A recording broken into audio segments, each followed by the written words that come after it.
You're listening to the Ron and Don Show on the Ron and Don Radio Network. ronanddon.com. All right, look out now. Here we come. Episode number 39. It's the Ron and Don Show. Why wouldn't it be? You're part of the Ron and Don Nation. You know that. Something we need you to do.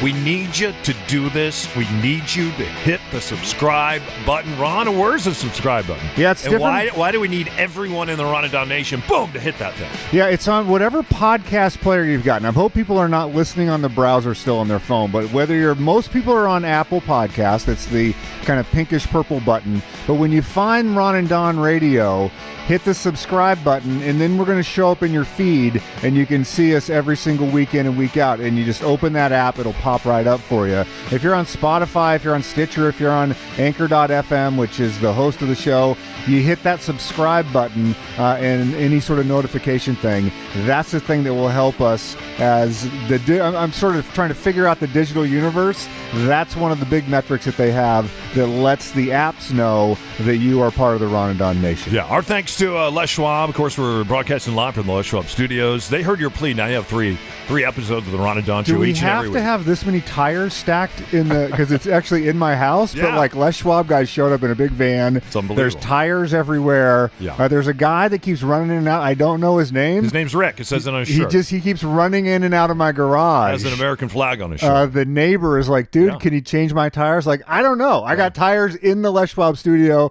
Rick is running around in his Les Schwab uniform. But anyway. Stop by if you got a flag. Yeah, we'll just do it right here out of the Les Schwab studios. Yeah, we'll take care of it. Coming up on the Ron and Don Show, episode number 39, please hit that subscribe button.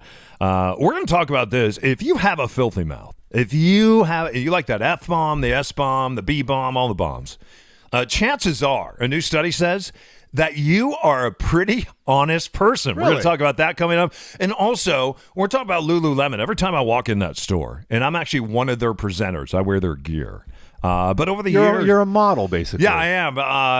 And I've worn this in my training classes for years. And sometimes what they do is give you a discount, or they give you some gear for free, and they say, please go out and wear this, and then let us know what you think of it. And I love their gear, but they just haven't had great stuff for men year in and year out. It's always kind of the same stuff. The karate pants. So once you have the karate pants, you always have the karate pants. $219 for that karate pant. And I guess the karate pant is out now, but I still wear my karate pants. I'm not afraid. We're going to talk about that later in the show. We're talking about Lululemon and how they are redirecting their emphasis on men this year as we head into the holidays. Think about this. Before we get rolling here, as we head into the holidays and as we think about 2020, and a lot of people are thinking about making decisions, and you're thinking about making resolutions, and what I want to do is share a story with you about two men that are part of the Ron and Don Nation, and I want you to think about your mindset, what your mindset is going to be this year. Your mindset, your frame of reference. When you wake up in the morning, what are you going to choose? Are you going to choose to be, and here's the question, are you going to choose bravery, or are you going to choose comfort? Bravery or comfort as we head into 2020? Here's the reason why I bring this up. I just came from the Cancer Care Alliance, and I went to see my friend firefighter Jim Brown. 5 years ago in May, he went to Fred Hutch. And they said, Jim, we have some really bad news for you. You have stage 4 cancer. The cancer is in your bones. And you have probably 6 to 12 months to live. So maybe you have one more Christmas with us. Jim is my age. He's just over 50 years old. 3 beautiful daughters, a wonderful wife. In fact, yesterday, he and Regina, they celebrated 29 years of marriage. Congratulations to him. The him. way I met Jim is we did a commercial together when we were on Trustor Radio. And we ended up going to Hawaii together, spending some time together, riding bikes together. I got to know his family. And so he does something every 90 days where he goes to the Cancer Care Alliance. If you don't know what that is, it's in South Lake Union. It's right next to Fred Hutch. They're affiliated with Fred Hutch. And they are amazing when it comes to cancer care and cancer patients. They are on the cutting edge. People come from all over the world to go to the Cancer Care Alliance. I have toured all those buildings, and we always talk about, we're not curing cancer. I've seen the people that are curing cancer. Like, they are literally there. You can go and put your hand on their shoulder and go, you're the actual people curing cancer. Yeah, and right now it's not even about curing cancer. It's about living with cancer. Because if you had stage 4 bone cancer, and you were told that you were going to had 6 to 12 months to live, a lot of times you had 6 to 12 weeks to live. So anyway, he does something where he has to go in, and he does these scans every 3 months. because the cancer is now, it's in his head, it's in his brain, and it's been there for quite some time. But you wouldn't know that when you talk to him. You wouldn't know that when you go to his Facebook page and you see him jumping out of a helicopter to go snowboarding. You wouldn't know that when you see him on his mountain bike riding some train rails with his favorite dog. You wouldn't know that when you see him with his daughter, who's this incredible collegiate soccer player, and when he's traveling with her to go watch her play soccer. You would not know that. A couple of weeks ago when I went to his house and I was in the backyard and he was cooking for all his fellow firefighters from Olympia down in the back. You just wouldn't know that. You wouldn't know that. But he certainly lives his life on the edge. He lives his life with his pockets ripped out. And I also know that he lives with a lot of pain too. Today, every 9 months, he has to do something called a brain scan. And when you do a brain scan, it creates, he calls it scanxiety. You get a lot of scanxiety. And so you go to the Cancer Care Alliance, you're there for 5 or 6 hours during the day. You take this battery of tests, and then at the end of it, you sit in a little room, and the doctor comes in, and the doctor lets you know if the cancer is spread, lets you know if your time is up, lets you know if the cancer hasn't spread, if it's stabilized, and if you get to see another Christmas. And so you're sitting there and you're waiting. And I went and I sat with him today, and I sat with Regina today, and I sat with another one of his friends today, and we sat there and we waited. And I said, well, what was it like when you had to have your MRI, and they put you in that little tube? And he said, you know what, Don, I got so much scanxiety that I had to have them pull me out of the tube. And he said, and in that moment, if I wanted to, they could give me medication to calm me down. Sure. In fact, I could have medication this whole time, but what the medication does is it affects my body in such a way that I would never be able to fight the pain and jump in a helicopter and go snowboarding. I would never be able to be a firefighter with the Olympia Fire Department, which he still is. He still reports to work with stage 4 cancer that is in his bones and in his brain. Still reports to work when he can. He said, I wouldn't be able to be engaged with my daughters. He goes, I would be a vegetable on a couch. He said, but I would be very comfortable being a vegetable on a couch. And he said, that's what I had to tell myself when they pulled me out of that tube, that MRI tube, to scan his brain today. He said, Jim, do I select comfort? Do I select comfort? Or do I decide in this moment that I'm going to accept bravery and courage, because you can't have both? And along with the bravery and courage is going to come some pain. And he said, you know what I choose every day? I choose bravery and courage in the pain. That comes with bravery and courage. Because if I chose comfort, then I'd be completely disconnected from my family and from my life. So we were sitting there today when the doctor walked in, and he came over and he grabbed Jim, and because they are brothers now, and he gave him the biggest hug in the world. And he said, Jim, I have great news for you today. Great news for you today. You get to see another Christmas. And who knows? Maybe another Christmas after that. Cancer that was supposed to kill him 6 to 12 months in, 5 years later now. 5 years later. Jim Brown is still alive. Still working for the Olympia Fire Department. Still skiing. Still being a great dad and barbecuing. But along with that comes pain. Along with courage and bravery to live the way he's living comes pain. He said, you know what, I'll take the pain over comfort anytime. I want you to think about your mindset as you head into 2020. Because a lot of times when we do things that involve our bravery and courage, sometimes there's pain that comes along with that. So I would ask you, as you head into the new year, do you embrace courage and bravery, or do you embrace comfort? What is your mindset going to be? I hope it's a mindset like Jim and Regina Brown. A little bit later, before we get out of here, Ron and I last night had a chance to go to a church where I stood on a stage when I was 24 years old and I spoke. I'd spoken in that church since I was 24. I'm 52 years old now. And I stood in that church last night alongside Ron and my little 9-year-old. And we got to speak one more time. And we were there for a friend of ours who is also battling stage 4 cancer. Courage and bravery, or you got to select comfort in 2020. It's the Ron and Don Show. See you in 1 minute, only on the Ron and Don Radio Network. You should buy a shirt. It's the Ron and Don Nation t-shirt. $5 goes toward helping kids. It's cops helping kids. Find out more at ronanddon.com.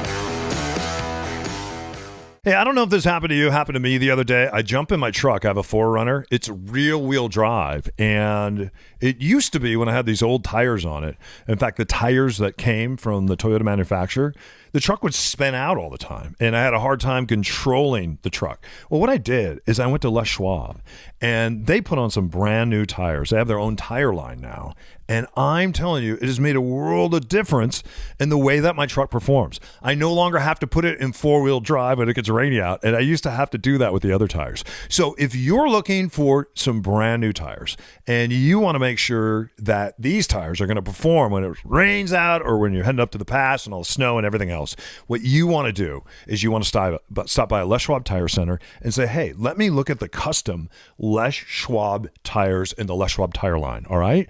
Yeah, you can be a part of something really, really incredible too, because Les Schwab right now has a big toy drive going on. We want to make sure that every child in Western Washington gets a toy for the holidays. LesSchwab.com. Find one of those locations near you. Just go to LesSchwab.com, and don't forget, Les Schwab, doing the right thing. You know it matters. Don't go anywhere unless you want to. It's the Ron and Don Show, starring Ron and Don, and sometimes me at ronanddon.com. All right, thanks to you. Almost 200,000 spins now of the Ron and Don Show, episode number 39. They heard your plea. Now you got three episodes of the Ron and Don Show, brought to you live from the Les Schwab Studios.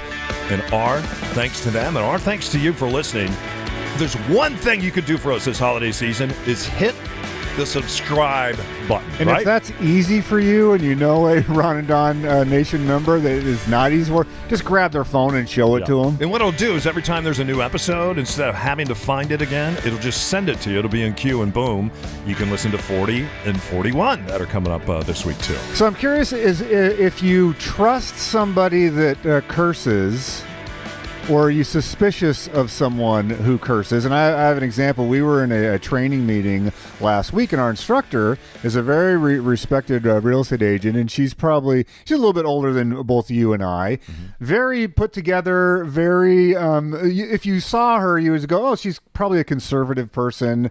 When you see someone that you know, oh, conservative, buttoned up, kind of earth tones, briefcase, like very professional. And she was giving her presentation, and she dropped a curse word in the middle of it. To my ears, in a very charming way. It was very authentic. It was very charming. It spoke to a situation, and it was a situation where probably all of us would, a listing she had caught on fire. And so she cursed in the middle of it, and it just was like it was the whole room burst out laughing, because we all would have done the same thing that she did. And when she did that profanity, to me, it made her more relatable. It made her more authentic. It made me trust her more. And there's a new study out right now that says, depending on the context, people that curse are perceived as more trustworthy and honest and authentic. Now, if it's a criminal and you're before a judge, clearly you don't want to curse. That's the wrong context. If you're in church, as you just mentioned that you spoke at a church, dropping an F-bomb from the pulpit, probably not a great idea in a church setting. However, they are saying that there's a lot at school. If your 9-year-old goes into homeroom and curses, not a good context. But for a lot of folks, if you're in a business situation, even a friendship situation, and you curse, the studies are out now, and this is from the university in the Netherlands that mounted this big study. They're saying it's interesting. They didn't think they were going to get these results. They are getting these results. Again, it's contextual. and it's not someone that curses every other word, what's your reaction? Yeah, well, we'll just call the realtor that you're talking about. Her name's not Mary, but we'll just call her Mary. And we were in this meeting too, and I started following her on social media a number of months ago. And you can tell that she has an early morning routine because she wakes up early when I do, and I see her posting stuff on her Facebook at about 5 o'clock in the morning. And a lot of the stuff that she posts is stuff that resonates with me. It's a lot about enlightenment. It's a lot about self-discovery. It's a lot about just what we're talking about with Jim Brown, about courage, about bravery. Are going to choose courage, bravery, or comfort?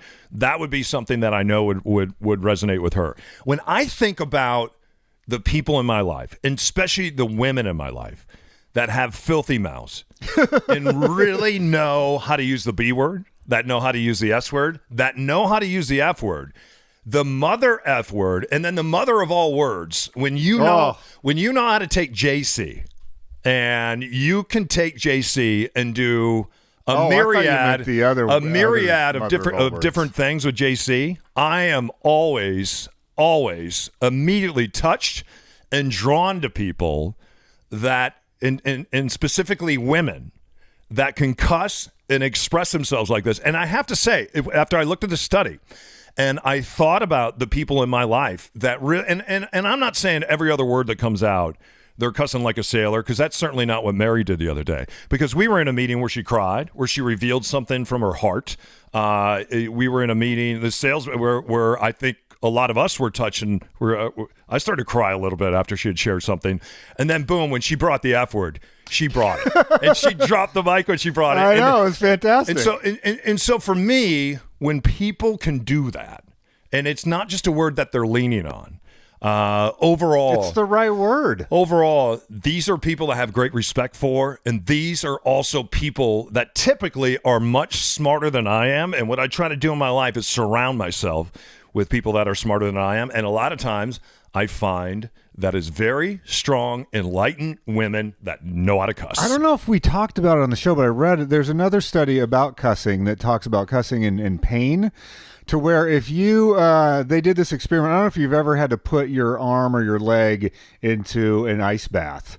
Like a real legit ice bath. Kevin Hart does that, and he has a podcast and also a video show that he does where he takes some famous athlete or some famous person, and they both climb into an ice bath together, and I think it's called Cold as Balls, and it's brought to you by Coors Light. Okay. Yeah, I think it's Cold as Balls.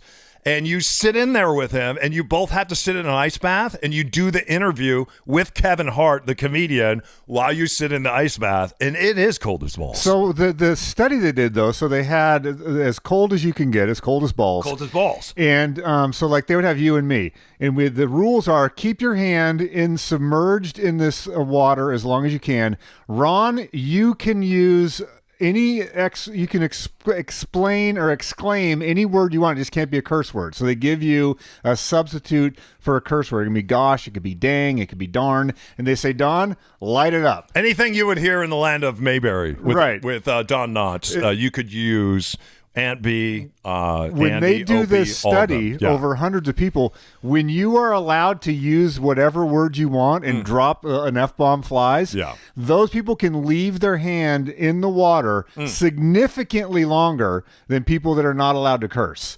And so the very act of cursing in that moment when it's right and you're feeling it, it allows people to withstand more pain. It's an incredible study. And a lot of times it's because it releases a dopamine hit that allows you to deal with pain when that happens. So it seems like there's an upside to all this. The only downside they have in this study is not knowing the context. If you misjudge the context. So let's say that you were...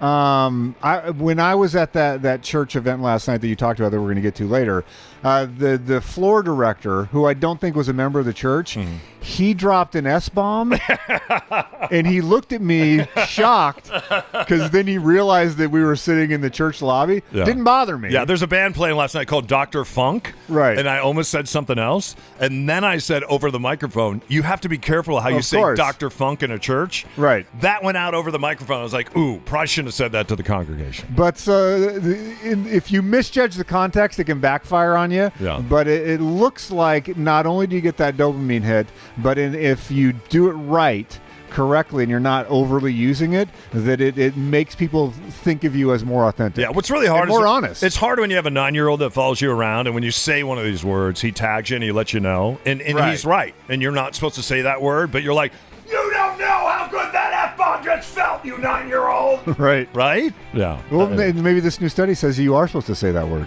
Yeah. Well, I tell you what, you don't cuss very much. Right. But when you do, it carries some gravitas. it does. Right. It's fantastic. I don't overuse it. It is just like my mother, Virginia. I mean, when you hit that symbol, boom. I did it this morning, actually. I was trying to flip. You ever try to, instead of using a spatula, I was going to flip my omelet over with the wrist? Yeah. And I nail it, and it's right in the pan. Today, I was off a little bit, and about a third of the omelet fell off of the side of the pan right on top of the burner. I love it. And it was like 5:45 in the morning. I let out a very loud F-bomb. Yeah. Felt good. Hey, you want to do something that Katie did with us last week? We did a Ron and Don sit down. We went to her house. We sat down at her house. We met her dogs. We had a cup of coffee. And we started dreaming about Katie's real estate journey. And she was wondering, do I sell this house? Do I hang on to this house? Do I Airbnb this house? Do I use this house as an investment? Do I move somewhere else? What do I do? And we sat down and just started having a discussion about that. We'd love to have a sit down with you. It's called the Ron and Don Sit Down. Of course, we are licensed brokers with Windermere. Reach out to Ron right now, ron@windermere.com, and say, Ron, I'd love to do a sit down. We can either come to you or you can come to us in South Lake Union. We'll sit down, we'll have a cup of coffee, and we'll figure out where you're at in your journey. You could still be 6 to 12 months out in your journey. You know what? Let's sit down with Ron and Don and have a sit down. We'll make you a cup of coffee. And I promise you, it's not as bad as you think it's going to be. And every once in a while, be careful, we may drop the F-bomb. Yeah, absolutely. During the sit down. All right, we'll see you in 1 minute. It's the Ron and Don Show. Coming up, Lululemon gear. I wore it for years, and then every time I go in the store, nothing was new. It was like the gear from last year. Well, they updated all the cool stuff for the ladies. Well, evidently, Lululemon about to take a different tack. We'll talk about that next. Also going to tell you about my friend Gary and what it was like for Ron and I to go speak in a church last night. Can you believe that? I thought we'd be... Don said Dr. Funk. Start there. Funk. F-U-N-K. That's close. It's funky. It's close.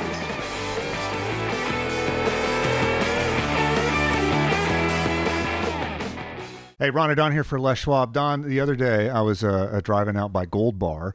I hit a little patch and my wheels just started spinning. I'm like, what? This is not like 6 inches of snow. What is going on? I know that you changed out your tires recently. You're getting much more traction with the Les Schwab tires. I'm thinking maybe I should just drive into my Les Schwab and say, tell me about these, because I was spinning out like I'm on 6 inches of ice. Yeah, they have their own custom tire line right now, and you stop by in and just say, hey, I heard Ron and Don talk about this on the podcast. You guys have your own tires now. And the thing that I love about their tires, if you don't love them, you can just return them, and you can drive on these tires for weeks. And just say, hey, I don't like these tires, bring them back, and they will make sure that they put some tires on that you love. I don't think you're going to return them, though. I haven't returned mine. Stop by Les Schwab Tire Center. How do you find one? LesSchwab.com. That's LesSchwab.com. And don't forget to ask for the Les Schwab Best Tire Value Promise. It just means for the life of the tire, everything is free. All right? LesSchwab.com. Let's say it together. Doing the right thing. It matters this holiday season. You're listening Ron and Don Show. to the Ron and Don Show. And yes, my dad's pretty annoying. All right, episode number 39. Hit that subscribe button, and then every time there's a new episode of the Ron and Don Show, boom, it comes right to you, and you don't have to go searching for it again. All right? Hit subscribe. Find that button. And we appreciate all you guys listening. It does mean so much to us. Coming up before we get out of here, we started episode number 39 talking about courage and bravery. What are you going to choose in 2020? Courage and bravery, or are you going to choose comfort? You can't always choose both. And we'll talk about that straight ahead before we get out of here on 39. Maybe you can choose both if you get the right pants. There you go. So Lululemon, an athleisure brand, probably the premier athleisure brand. This is the thing that you'll see. It's primarily started as a yoga brand. Just off the top of your head, what do you think they do in sales a year? Lululemon? Lululemon. They're a Vancouver, Canada-based company. This surprised me of what they're... $1 billion. $3.3 billion Really? in yoga pants last year. Wow. So what they're trying to do is they think their big market that they can grow in is they want to double their men's business by 2023. So that's what the CEO is telling investors. They want to double it. It's an interesting brand because if you break it down by quality, I've not heard anyone not like the quality and the fit of Lululemon. If you break it down socioeconomically, there are people that go, hey, I'm trying to put food on my family, as George Bush used to say. I can't spend $200 on a pair of workout pants. Put food on my family? Yeah, do you remember that? He's trying to put food on my family. That's awesome, Ron. And they look at this in the study that they're finding when they talk to men that like to work out, men that like to be fit. The $128 entry pant is a steep curve for guys. When it goes up to the $198 piece of apparel, many of them look at that and go, I don't spend $128 on a pair of dress pants. In fact, when I'll go, you look at one of the fastest growing brands for men, like an Indochino, you can spend $198 on a custom-made suit. And so when they look at it's a mental thing. So when a man thinks, I'm going to go buy a pair of workout pants, if you talk to my brother who's going to go to like a Walmart or go to Target, for him, there's no way. Even if it was the most comfortable, best fitting pair of apparel that he's ever had in his life, it's that $128. So that's what Lululemon is up against. How do they crack that code and double the men's category to spend this kind of money on? Well, I think it's already cracked. And I was never an REI guy going in and buying pants from REI. I thought my uncle would do that, or my grandpa would do that, or my dad would do that. I never saw myself going into REI. Then I saw you wearing a pair of pants one day, and I didn't recognize. And these are pants that typically you travel in. And I loved the pockets. I loved how you could just kind of the relaxed fit. Also, they looked super pro. And it was a pair of pants that you could wear to church last night, or you could wear if you're heading out on a business meeting, kind of a casual business meeting. It's also a pair of pants that you could wear when you're out on a job site because of all these different pockets, places for your phone, your keys, your tools, your phone. I think I mentioned the phone. And so I was at REI, and I thought I saw your pants when we had gone to Europe, and I'm like, I think those are Ron's pants. I want his pants. You should just ask me. I'd give you a pair of pants. I don't want to get in your pants. I want your pants. I want your pants. I'm like, I want those pants. And then I walk into REI and I'm like, those pants look cool. And then I started looking at the pants. I'm like, those look like Upshaw's pants. As I'm looking at them, they are cool. They're KUHL, cool. I'm not even trying to be funny here. They're cool, KUHL. I end up buying these pants. And I don't say anything to you about it because I don't want you to feel credited. And I didn't want to feel weird that now we're hanging out and we're wearing the same kind of pants. But I wanted those pants. They're great pants. It's the first time I saw you. I bought 8 pairs of those pants. I have probably 5 or 6 pairs. I have been wearing those pants. Every day, I've noticed. Every single day I got those pants on. If I'm out underneath a house and I'm digging this house out with a jackhammer, I got those pants on. If I'm doing demos somewhere, I got those pants on. I take those same pants, wash those pants. If I'm in a sales meeting at Windermere, pants on. The other day, when we went to see Katie, we're doing the Ron and Don sit down, and luckily I had my pants on. I had my cool pants on. Wherever we were at church last night, cool pants on. But they're not $198. They're $89. Right. $89. It's they're the perfect pant. And now they have cool shirts, KUHL. Right. I wear the cool shirt, and I never thought I'd do this. You're basically wearing Garanimals now. It's weird to me that I am wearing Garanimals for 52-year-old men. I have the shirt on. I got the pant on, and I also found out that they make a sock and they make a jacket. And I'm thinking about ordering the socks, the jacket. Anyway, was it weird to you when you're like, hey, O'Neill I asked you is about wearing it, and you my were pants. like, no, I've had these forever. I was like, you haven't had those forever? I didn't have them You forever. denied it. I did. But the cell phone pocket. I lied to you. It has a cell phone pocket on the does. right thigh. They're awesome. That changes everything. Like, I have a pair of Levi's on today. Yeah. And they don't have that thigh pocket, and it bugs me. Yeah, So, like, and- where do I put the And what's phone? great about these is when you stretch down. When I stretch down, I always rip the crotch out of my pants. Always. If I had Wranglers on or cools. Levi's, anything, you would rip it. And the crotch stretches and I need a crotch that stretches. I just do. So look for Sounds weird. Lululemon. If they can come out with an $89 pant, I think they're going to be that for men. They are. Okay. So we'll see. I don't know. I don't know if men are going to pay $198 for some yoga pants, but we'll see. Hey, they heard your plea. Now you got three episodes of the Ron and Don Show. Thanks to Les Schwab. We come back in 1 minute. We're going to finish up episode number 39. Thanks for hitting subscribe. Also, thanks for going into Les Schwab and saying, hey, we've been listening to the Ron and Don Show, and we are a part of this thing. We want to be a part of the toy drive. In fact, 85 locations to serve you. Stop by any Les Schwab right now, anywhere in Western Washington. Drop off a toy, and they'll make sure it gets to the child in your neighborhood just in time for the holidays. Ron and Don, only on the Ron and Don Radio Network. Why wouldn't we do?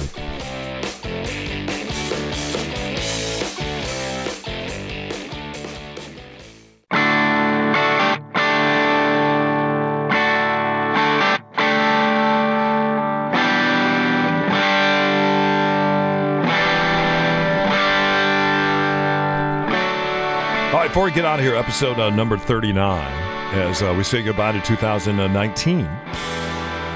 We were talking, started the show today, and we talked about mindset. And I think a lot of times, as we head into 2020, we're thinking about the things, the do's and the don'ts. Here's what I'm going to do. Here's what I'm not going to do. And then that ends up being a resolution. And then typically, anywhere between 17 to 23 days in, we stop doing those things. And then we feel like hell about ourselves because we feel like we failed.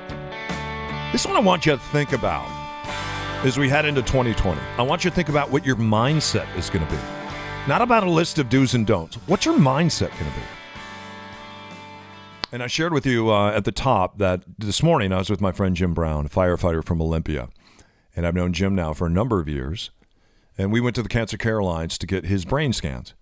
And he had shared with me that this morning that he was offered some drugs so he wouldn't feel such anxiety. In fact, he could take these drugs all the time so he'd feel comfort and he wouldn't feel anxious.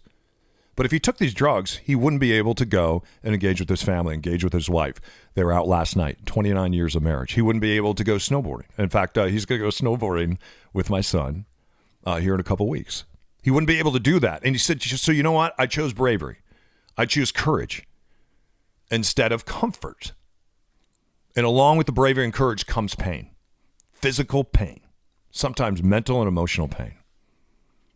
And I so appreciated sitting there with him today and the doctor saying, hey, guess what? You got another Christmas. Brain cancer, right? Last night, Ron and I were asked to go speak in a church. It's a church that he and I spoke at when I was 24 years old. Ron would have been 21 at the time. And we stood up on this stage together and we talked to some kids there. And I ended up leaving that church, and I never thought that I would re-enter this church over on the east side. And then Ron and I were called a number of weeks ago and were asked to come speak at this church. And I said, what is going on? They said they're having a special night. It's a special Christmas night, and it's to benefit someone by the name of Gary Verrill. If you don't know Gary was a child prodigy. Amazing piano player, right, Ron? Amazing. Yeah, world-class. Played with Steve Miller and Engelbert Humperdinck. He's played all over the world, a session musician, and then he went on and he played for the Billy Graham Crusades all around the world. Perfect pitch, incredible musician. And then on top, he's one of the most remarkable people I've ever met, because on top of this musicianship, where you could literally, he's one of those guys where you could play him any song on the radio, like Bruce Hornsby. He could sit down, having heard it one time, and just play it, virtually note for note, kind of a photographic, perfect pitch deal. We would be walking down the street and someone's brakes would squeal and you'd go, B flat. Like he would know the key of everything. And then on top of that, he was an elite athlete where he could ride his bicycle across America. He was an ultramarathon cyclist where there was there's a race every year called RAM, Race Across America, where men and women will ride their bike as fast as they can, usually from like Santa Monica, California to Atlanta or Santa Monica to New Jersey. And he has ridden his bike across America, I believe, in under 12 days. Under 12 days. On a bicycle, which is mind-blowing. Yeah, it's on ABC Wide World of Sports. And so he had this musicianship, he had this athleticism, and then just one of the most down-to-earth, humble human beings. Never wanted accolades, wasn't like, show me, or this is about me. Just these are just the things I'm into. You and I became very good friends with him and did music stuff, and we did cycling stuff with him, and I've been proud to know him. Yeah. I remember in my 20s, I was going through a real hard time. I was working nights at the Costco, the original Costco over in Kirkland. And Gary reached out to me. And not a lot of people after I left this church had reached out to me, but Gary did. And I said, "Why are you reaching out to me?" He goes, "You know what? You're part of my team. You're part of my you're part of my life's team. And in fact, let's call Ron and let's do some team time together." And we would go ride bikes together, ride motorcycles together. We're part of this team. And then over the last 28 years, anytime one of us was really going through something, we would call a meeting and we'd call team time. And our motto was, "Let no man fall." And I remember when I found out that I was going to bring my son into this world, or my son was coming to this world, I didn't have a choice on whether I was going to bring him or not. And I called a team time. Let no man fall. And I'm like, wow, I'm about to become a parent. I am freaked out. This is something I didn't expect, but it's something that I surely welcome. And my team was there for me. Let no man fall. And Ron and I have been through a number of things in our life where you call it team time, you say, let no man fall. A number of years ago, Gary found out that he had cancer, stage 4 cancer. And as we found out last night, the doctor gave him weeks to live. And he said, well, am I going to make it to Christmas? He said, you're not going to make it to Christmas. And he would do this Christmas show with his piano every year in churches all around the country. He said, no, you're not going to make it to Christmas. This is Christmas 2014. Yeah, you're not going to have a Christmas. And so Gary got ready to say goodbye to his friends and family. And here we are now, Christmas 2019. And we're there at this church last night, and Gary's still there. And Gary's still playing his piano. He still travels around the country, and he does it with a cane, but he travels with Billy Graham's son. He still plays his piano. A number of weeks ago, he called me, and he said, I have something to give you. And I said, what are you going to give me? And he said, just come over. And I came over. We used to ride bikes. Gary is sponsored by Davidson. It's 16 bikes. Local builder, legendary. Yeah. He gave all his bikes away and had one final bike, the purple bike. And this is a bike I used to ride with Gary because I couldn't afford a bike in my 20s. And we'd have a team time and I'd ride this purple bike. He said, I want you to have 55. Number 55. It says Gary Verrill on it, Race Across America. He goes, I want you to have the purple. I didn't want to take that bike, but you knew I took it. And then he told Ron and I said, you know what? He said, let's do one final thing together. One final Christmas together in that church over on the east side. I want you guys to come. And we're going to have a celebration of life. We're going to have a celebration of courage and bravery. And that's what we did last night. And we went and we stood on that stage, and Gary came and he played. And you could see the physical pain that he was in, but he never talks about it. Never feels sorry for himself. And I remember a few weeks ago when he gave me the purple, I was riding in a truck with him and we were going to get some gravel to repair a road at his house in Snohomish. And I said, Gary, what is it like knowing? What is it like knowing that you have stage 4 cancer and at any moment, that's it. Your life can be taken. And he said, you know what, Don? He goes, it's the greatest thing that has ever happened to me in my life. It's the greatest thing. And I said, well, how can that be the greatest thing? He said, because I know. And all of us at one point, all of us will die. All of us will leave God's green earth. But he said, you know what? I know what's going to take my life. And I know it's probably going to be sooner than yours. And because of that, when I wake up each and every day, I am so grateful for the day that I have, another day with my wife, another day with my children, Another day with friends and family and the people that I love and care about. And even if I have to use this damn cane, even if my body begins to fail me, which it is, I get another Christmas. I was told I would have no more Christmases, and wow, here I am half a decade later with 5 Christmases under my belt. And who knows? Maybe Gary will pick up the phone next year and say, hey, team time, let no man fall. Remember that church that we spoke in last year? We sang Christmas carols. My son was there last night. He loved the Christmas carols and the horns and the piano and everything. Just thrill. Maybe we'll do it again next year. People that work in churches that are musicians and athletes, they'll make a lot of money. If you know Gary, and some of you do, there's a website. It's GaryVerrill.family. It's GaryVerrill.family, and there you can read Gary's story. And if you want to be a part of something bigger than yourself this holiday season, and you want to give something, a blessing to a complete stranger, or if you know Gary and you want to be a part of it, GaryVerrill.family. And you can bless him this holiday season. You talk about courage. You talk about bravery. I've been lucky my whole life to be surrounded by men that are courageous and brave. Men like Jim and men like Gary. They say, you know what? I don't choose comfort. I don't want to sit in some hospital room somewhere. And Gary's like, maybe I can't ride that bike anymore, but I can get on a plane and I can fly all over the world and share my music, which he just did in Cambodia. And Jim's like, you know what? I can still head up there with your son, Don, and do a little snowboarding this holiday season. Bravery, courage over comfort, because sometimes you can't have both. What is your mindset this holiday season as we head into 2020? It's the Ron and Don Show, only on the Ron and Don Radio Network. Ron and Don. You good? Yeah. Okay, let's get going.